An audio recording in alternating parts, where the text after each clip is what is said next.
In this program, we'll be showing you how to ask for a hotel room, how to buy stamps and postcards, and how to order the kind of tea you like.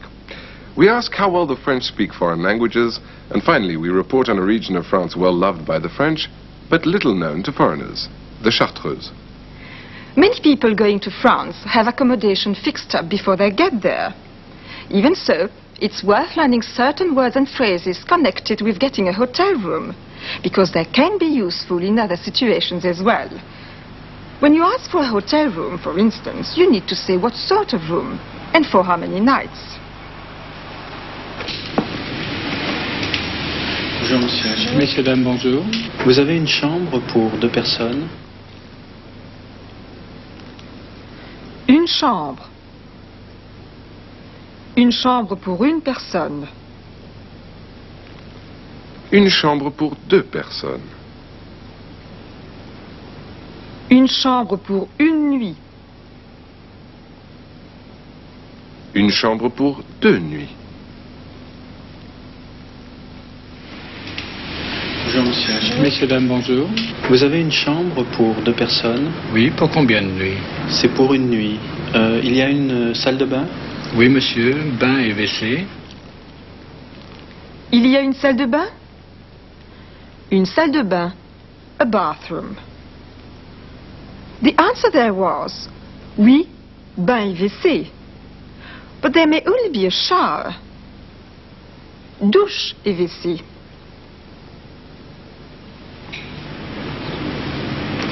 Il y a une salle de bain? Oui, monsieur, bain et WC. Et c'est combien pour la nuit? 155 francs plus 15 francs de petit déjeuner. C'est combien pour la nuit? 155 francs plus 15 francs le petit déjeuner. Le petit déjeuner. Breakfast. Breakfast isn't included in the price of a hotel room in France. It's what you call a continental breakfast, of course. Bread, croissant, butter, jam, and usually a choice of tea, coffee, or hot chocolate. So, now you know the price of the room, all you need to say is, that's fine, I'll take it. There are lots of ways of doing that, but the person in this scene says, c'est d'accord, it's agreed. There are a few more useful words in the scene. See if you can pick them up.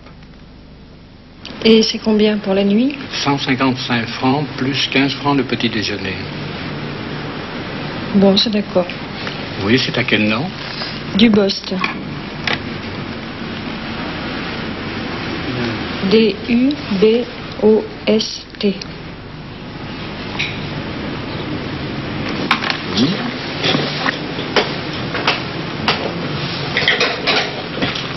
Voici la clé. Avez-vous de bagages? Oui, ils sont dans la voiture. Il y a un parking? Oui, juste derrière l'hôtel. Merci. Je vous en prie, monsieur. C'est à quel nom?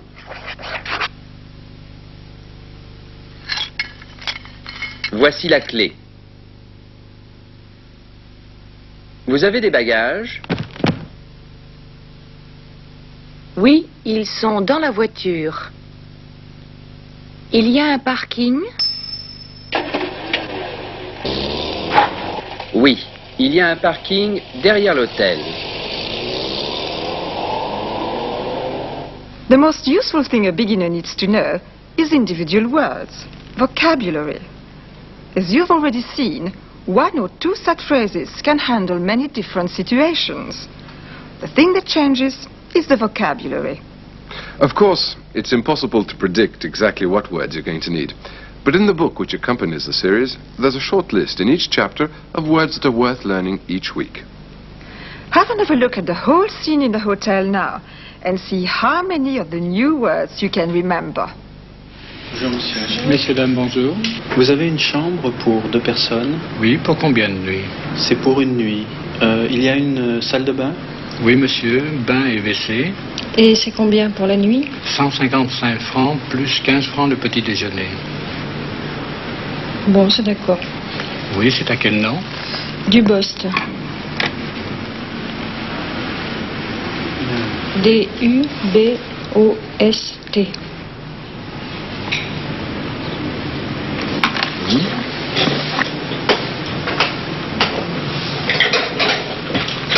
Voici la clé. Avez-vous des bagages?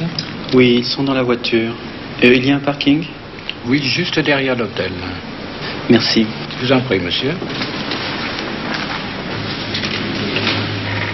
One thing you can often buy at the hotel reception is postcards. But to get stamps, your best bet is to go to the local bureau de tabac, literally a tobacconist. Because French tobacco is a state monopoly, it's a convenient outlet for other state monopolies like lottery tickets and stamps, des timbres. You may also find sweets, small gifts and postcards, des cartes postales. The red carrot sign is displayed outside every bureau de tabac.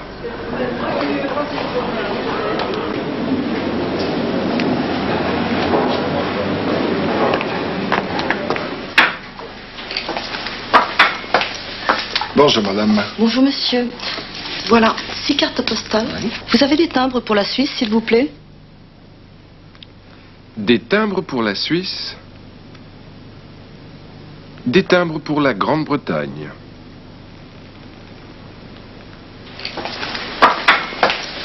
Bonjour madame. Bonjour monsieur. Voilà, 6 cartes postales. Oui. Vous avez des timbres pour la Suisse, s'il vous plaît? Des timbres à 2 francs. Combien en voulez-vous madame? 4 et 2 timbres à 1,60, s'il vous plaît. Oui. Voici. 4 timbres à 2 francs. 2 timbres à 1,60. À 1,60. At 1 franc 60.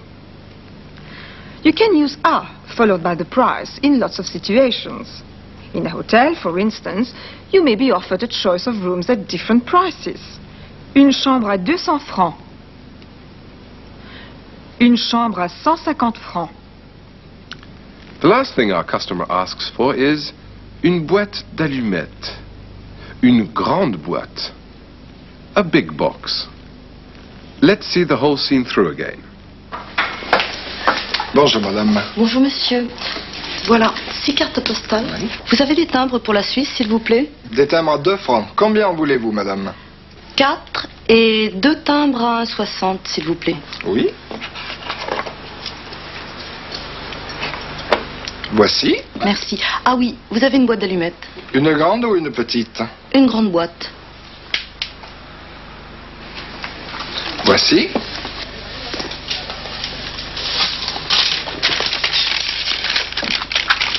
Un franc. 4 timbres à 2 francs, 8 francs. 2 timbres à 60, 11 francs 20. 12 francs 20. 22 francs 40. Voilà monsieur. Merci madame. Merci, au revoir. Au revoir madame, merci. In that scene, the word "a" was used to describe the price of something. But it's also used to describe contents or flavors of things. For instance, ice creams or sandwiches. You won't have much problem with the word for sandwich, un sandwich. But how about what's in it? Qu'est-ce que vous avez comme sandwich? What sort of sandwiches have you got? Qu'est-ce que is a complicated-looking phrase that just means what. Qu'est-ce que vous avez comme sandwich? Madame, s'il vous plaît. Bonjour, messieurs, dames. Vous désirez? Vous faites des sandwichs? Oui, monsieur. Qu'est-ce que vous avez comme sandwich? Jambon, fromage, pâté, saucisson. Un sandwich au jambon, s'il vous plaît. Un sandwich au jambon. A ham sandwich. To describe the contents of something, use a before whatever the contents are. And notice that a combined with le becomes au. Un sandwich au jambon, because it's le jambon. If you want lemon tea, ask for un thé au citron, because it's le citron. If you want tea with milk, it's un thé au lait. But beware, you're likely to get hot milk. To make sure of cold milk, ask for du lait froid. Un sandwich au jambon, s'il vous plaît, et puis un thé au citron. Oui. Avec du beurre, le sandwich? S'il vous plaît. Oui. Et pour madame? Une glace, s'il vous plaît. Qu'est-ce que vous avez comme parfum? Qu'est-ce que vous avez comme parfum? Qu'est-ce que vous avez comme parfum? Parfum can mean perfume, but it also means flavor. The customer asks for une glace à la fraise, a strawberry ice cream, and also a carafe of water, une carafe d'eau. Et pour madame? Une glace, s'il vous plaît. Qu'est-ce que vous avez comme parfum? Vanille, fraise, chocolat, café, pistache. Une glace à la fraise, s'il vous plaît. Oui. Et comme boisson? De l'eau, une carafe d'eau. Oui, bien sûr. Ordering food and drink in France is really fairly straightforward. But how about getting into conversation with people? One question you may want to ask is, what's your job? Quel est votre métier? Quel est votre métier? Je suis dentiste. Quel est votre métier? Je suis architecte. Quel est votre métier? Je suis représentant. Quel est votre métier? Je suis étudiante. Quel est votre métier? Je suis pilote. That was the question we put to people on the streets of Grenoble. We went on to ask them if they spoke any other languages. Some did, if they needed to for their job. Monsieur, quel est votre métier? Je suis représentant. Et est-ce que vous parlez d'autres langues? Je parle l'italien et un peu d'anglais. Très très peu d'anglais. Et l'italien, vous le parlez comment? Assez couramment.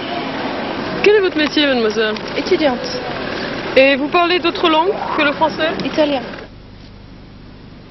Well, not much English spoken so far, but both people spoke Italian. Vous parlez l'italien? Je parle l'italien. Vous parlez l'anglais? Je ne parle pas l'anglais. Vous parlez l'anglais? Je parle un peu d'anglais. A little English. We started by asking people what languages they spoke other than French. It's not the sort of question you'll need to remember yourself. Just see how you get on with the answers. Et vous parlez d'autres langues que le français? Italien. Italien? Vous le parlez bien? Quand je suis en Italie, oui. Quand je suis en France, non. Moi, je suis gémologiste. Et vous parlez d'autres langues, mis à part le français? Français, anglais. Et vous parlez Espagnol. Espagnol aussi. Et vous parlez l'anglais comment? Do you want to know? Étudiante. Et vous parlez d'autres langues, mis à part le français? Oui. L'anglais, l'allemand. L'allemand. German. And earlier you heard l'espagnol. Spanish. Monsieur, quel est votre métier? Commercial dans une société. Est-ce que vous parlez d'autres langues? Oui, l'anglais. Vous le parlez comment? Comment on peut le parler à l'école? English as it's spoken at school. We finished off our survey by asking people how important they thought it was to speak foreign languages. They all thought it was, especially a policeman who didn't speak a word of any other language. But first, have another look at the survey so far. Monsieur, quel est votre métier? Je suis représentant. Et est-ce que vous parlez d'autres langues? Je parle l'italien et un peu d'anglais. Très très peu d'anglais. Et l'italien, vous le parlez comment? Assez couramment. Quel est votre métier, mademoiselle? Étudiante. Et vous parlez d'autres langues que le français? Italien. Italien? Vous le parlez bien? Quand je suis en Italie, oui. Quand je suis en France, non. Moi, je suis gémologiste. Et vous parlez d'autres langues, mis à part le français? Français, anglais. Et vous parlez Espagnol. Espagnol aussi. Et vous parlez l'anglais comment? Do you want to know? Étudiante. Et vous parlez d'autres langues, mis à part le français? Oui. L'anglais, l'allemand. Monsieur, quel est votre métier? Commercial dans une société. Est-ce que vous parlez d'autres langues? Oui, l'anglais.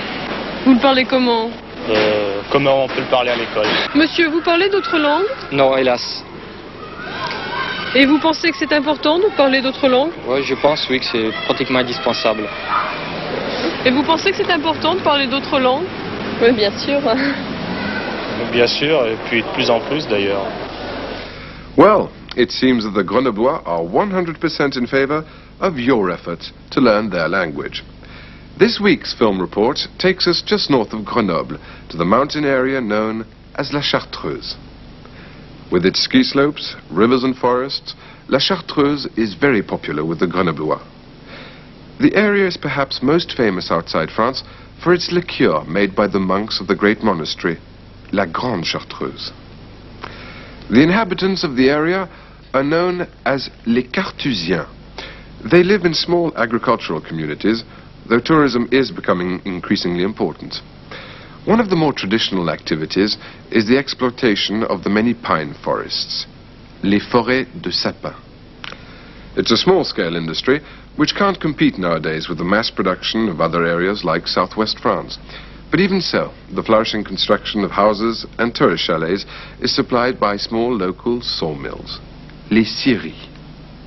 The sawyers who work there are called scieurs.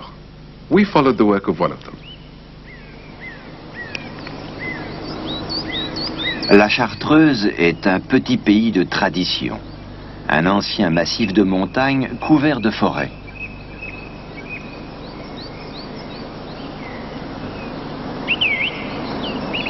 Les Carthusiens exploitent ces forêts depuis très longtemps.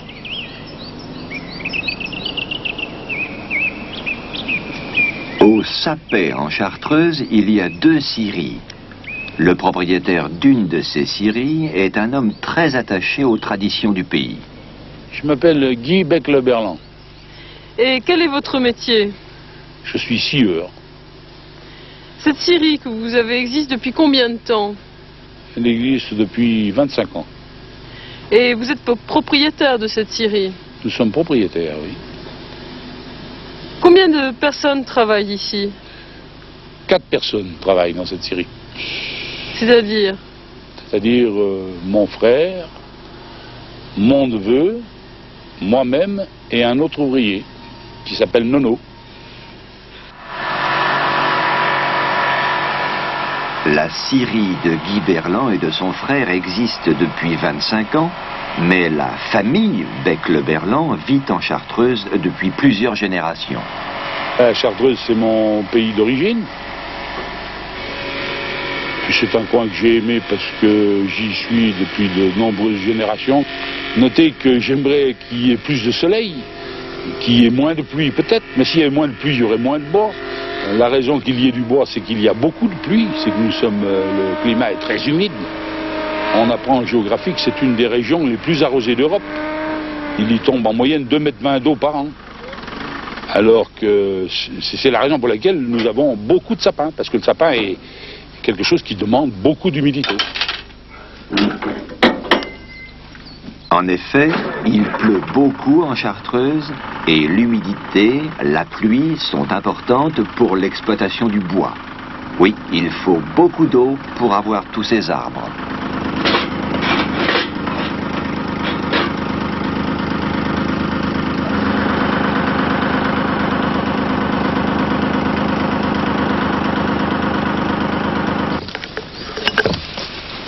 Maintenant, tu vas faire tendre, hein? Ouais. Il va faire tendre maintenant le câble.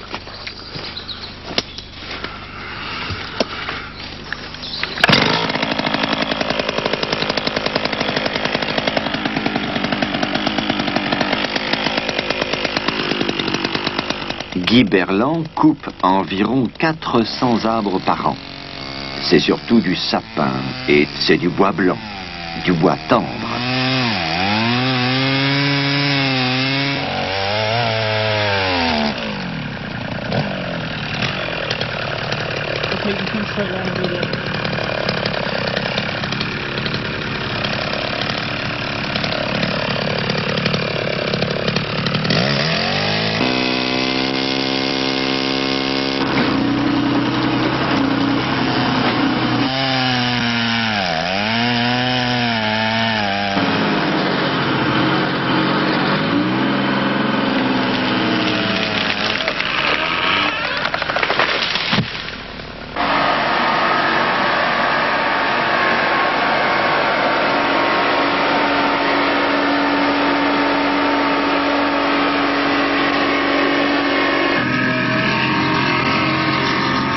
Une fois coupés, les arbres descendent à la scierie.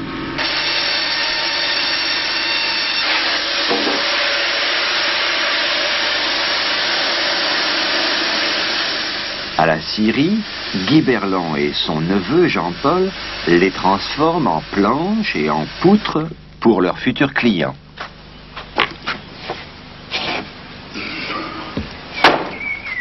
Le bois de M. Berland est destiné à des artisans charpentiers surtout, pour la construction de maisons.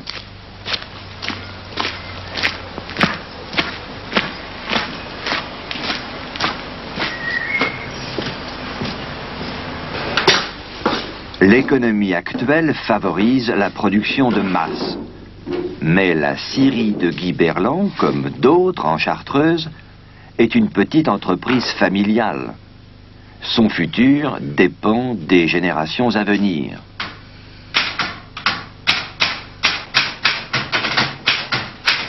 Monsieur, vous faites aussi le travail administratif de la scierie. Bien sûr, mademoiselle, je fais le travail administratif. Et il y a combien de générations que votre famille est en Chartreuse?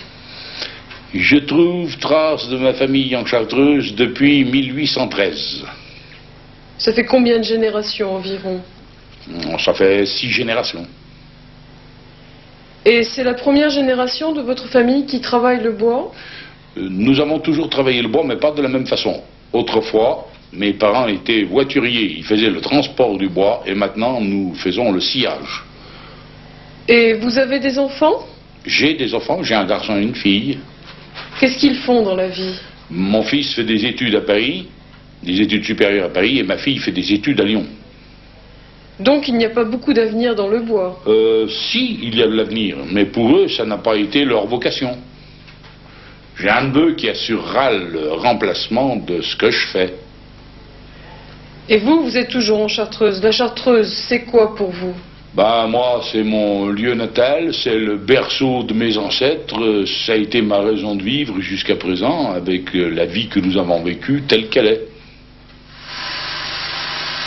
La vie telle qu'elle est. Oui, la tradition continue, mais combien de temps encore ?